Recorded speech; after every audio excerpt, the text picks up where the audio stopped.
प्रश्न 1। संघवाद के संस्थागत तंत्र में कितनी राज्य व्यवस्थाएं होती है? ए 2, बी 3, सी ए, डी 4।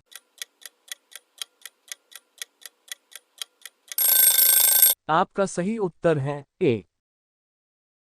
प्रश्न 2। सर्वोच्च न्यायालय के न्यायाधीश को हटाने के लिए 108 संसद सदस्यों द्वारा हस्ताक्षरित प्रस्ताव पहली बार किस वर्ष में लाया गया था? ए 1991 में, बी 1996 में, सी 1978 में, डी 1984 में।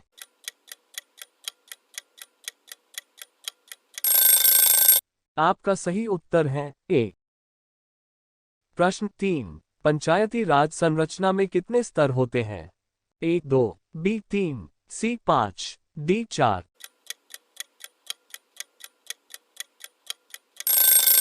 आपका सही उत्तर है बी। प्रश्न 4। भारत के संविधान के अनुसार पशुधन और पशुपालन का विषय में शामिल है? ए समवर्ती सूची, बी संघ सूची, सी अवशिष्ट सूची, डी राज्य सूची।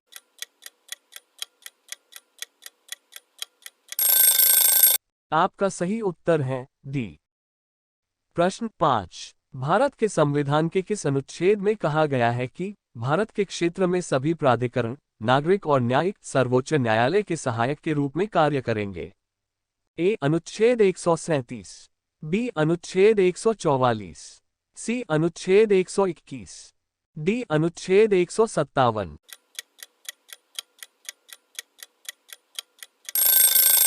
आपका सही उत्तर है बी। प्रश्न 6।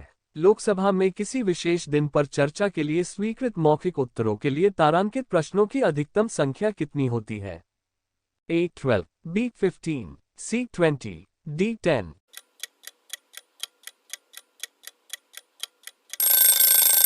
आपका सही उत्तर है सी।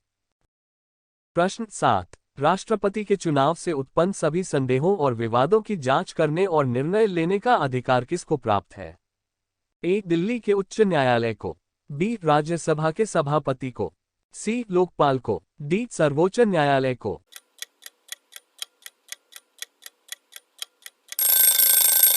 आपका सही उत्तर है डी।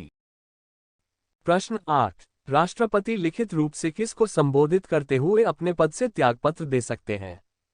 ए उपराष्ट्रपति को, बी मुख्य चुनाव आयुक्त को, सी भारत के प्रधानमंत्री को, डी लोकसभा अध्यक्ष।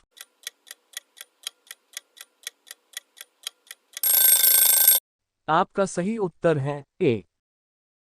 प्रश्न 9। प्रत्येक पंचायत जब तक कि किसी भी कानून के लागू होने के तुरंत बाद कुछ समय के लिए भंग न हो जाए, अपनी पहली बैठक के लिए नियुक्त तिथि से वर्षों तक जारी रहेगी और उसके बाद नहीं? ए 5, बी 3, सी 1, डी 2।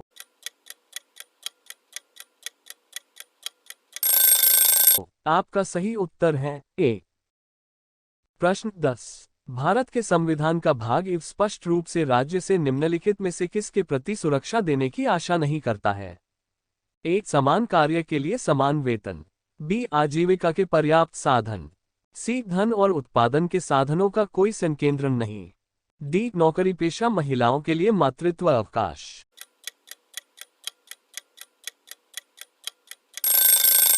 आपका सही उत्तर है डी। प्रश्न 11। निम्नलिखित में से वह कौन सा पहला क्षेत्र था जो स्वतंत्रता के बाद भारत का अंग बना? ए सिक्किम, बी गोवा, सी पुडुचेरी, डी दादरा और नगर हवेली।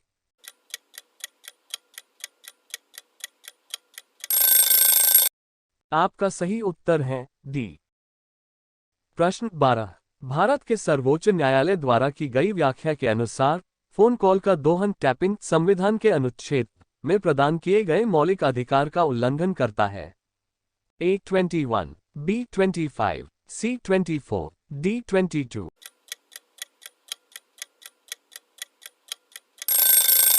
आपका सही उत्तर है ए।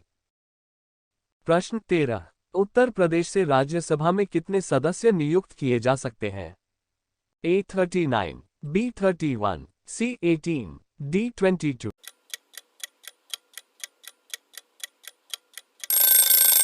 आपका सही उत्तर है बी। प्रश्न 14, निम्नलिखित में से क्या भारतीय नागरिकों का मौलिक अधिकार नहीं है? ए. आवागमन की स्वतंत्रता, बी. संघ बनाने का अधिकार, सी. संवैधानिक उपचार का अधिकार, डी. संपत्ति का अधिकार।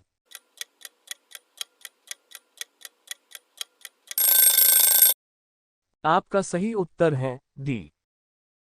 प्रश्न 15, भारत के संविधान 86वें संशोधन अधिनियम 2002 के संबंध में निम्नलिखित में से कौन सा कथन सही नहीं है?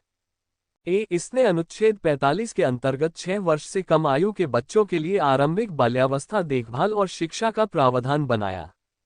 बी. अनुच्छेद 51A के अंतर्गत 6 और 14 वर्ष की आयु के बीच अपने बच्चे या आश्रित वार्ड को शिक्षा के अवसर प्रदान करना माता पिता या अभिभावक का मौलिक कर्तव्य बनाया गया। सी. अनुच्छेद 75 के अंतर्गत इसने इन प्रावधानों के प्रभावी कार्यान्वयन को सुनिश्चित करने के लिए भारत सरकार के लिए एक केंद्रीय नोडल मंत्रालय स्थापित करना बाध्यकारी बना दिया। डी. अनुच्छेद 21A के अंतर्गत राज्य द्वारा निर्धारित ढंग से 6 से 14 वर्ष की आयु के सभी बच्चों के लिए निःशुल्क और अनिवार्य शिक्षा को एक मौलिक अधिकार बनाया गया था।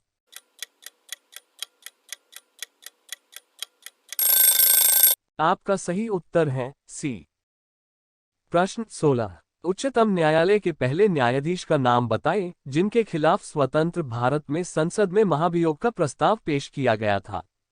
A. Justice Mahajan, B. Justice Ramaswamy, C. Justice Subba Rao, D. Justice Veeraswamy.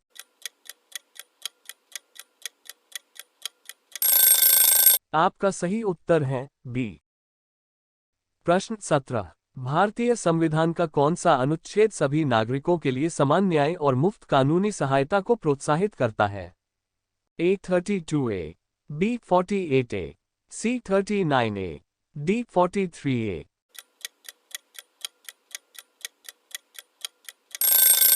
आपका सही उत्तर है सी। प्रश्न 18, जिस स्थिति में सरकार का व्यय उसके राजस्व से अधिक हो जाता है उसे क्या कहा जाता है? ए. दोषपूर्ण वित्तपोषण, बी. बजट घाटा, सी. दोषपूर्ण राजस्व, डी. घाटा राजस्व।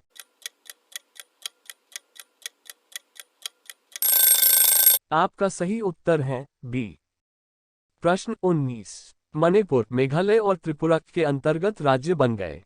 ए. उत्तर पूर्वी क्षेत्र पुनर्गठन अधिनियम 1971, बी. उत्तर पूर्वी भारतीय गणराज्य अधिनियम 1972, सी. उत्तर पूर्वी क्षेत्र नया राज्य अधिनियम 1972, डी. उत्तर पूर्वी प्रतिधारण पुनर्निर्माण अधिनियम 1971।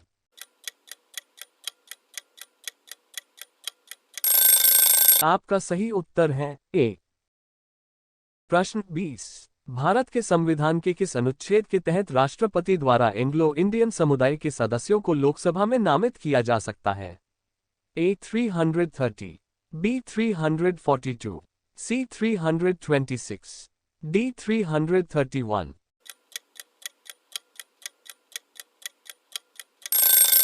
आपका सही उत्तर है डी। ये प्रश्न आप लोगों के लिए। दिल्ली की सुल्तान रजिया सुल्तान किसकी पुत्री थी? ए. शम्स-उद-दीन इल्तुतमिश, बी. अलाउद्दीन खिलजी, सी. बाबर, डी. मोहम्मद तुगलक। इसका उत्तर कमेंट बॉक्स में जरूर दे। तो फ्रेंड, मिलते हैं अगले वीडियो में। तब तक के लिए नमस्ते।